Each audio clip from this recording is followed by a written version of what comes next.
খালের মাটি তুলে বিক্রি করলে জেল যাত্রা নিশ্চিত, সে যেই হোক না কেন। তৃণমূল কংগ্রেস কর্মীরা হলেও রেয়াত মিলবে না বলে হুঙ্কার দিলেন বাগনানের বিধায়ক অরুণাভ হোসেন।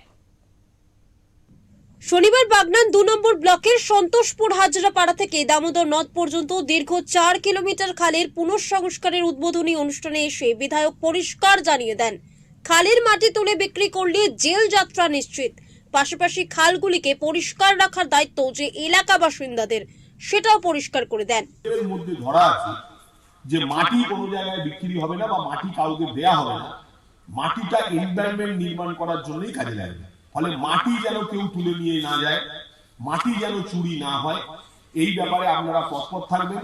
যদি কেউ মাটি রাতে বন্ধ করে বা কোনো সময় চুরি করার চেষ্টা করে, আপনারা তৎক্ষণাৎ আমাকে জানাবেন। আমি কথা দিচ্ছি তৎক্ষণাৎ আমরা ব্যবস্থা নেব এবং তাদের আইনগত তাদের প্রতি যা ব্যবস্থা নেওয়ার সেটা আমি নেব।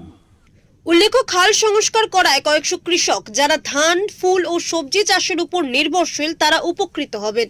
প্রায় 95 লক্ষ টাকা ব্যয়ে এই খাল সংস্কার করা হচ্ছে। বিধায়ক বক্তব্য রাখতে গিয়ে জানান, চেটুয়া খাল সহ কয়েকটি জায়গা থেকে মাটি তুলে বিক্রি হচ্ছে বলে জানতে পেরেছি।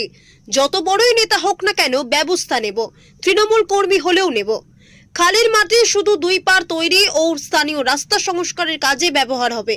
এদিন এলাকার মানুষ বিধায়কের এই উদ্যোগকে সাধুবাদ জানান। হাওড়া থেকে মনোজ চক্রবর্তীর রিপোর্ট, ওঙ্কার বাংলা।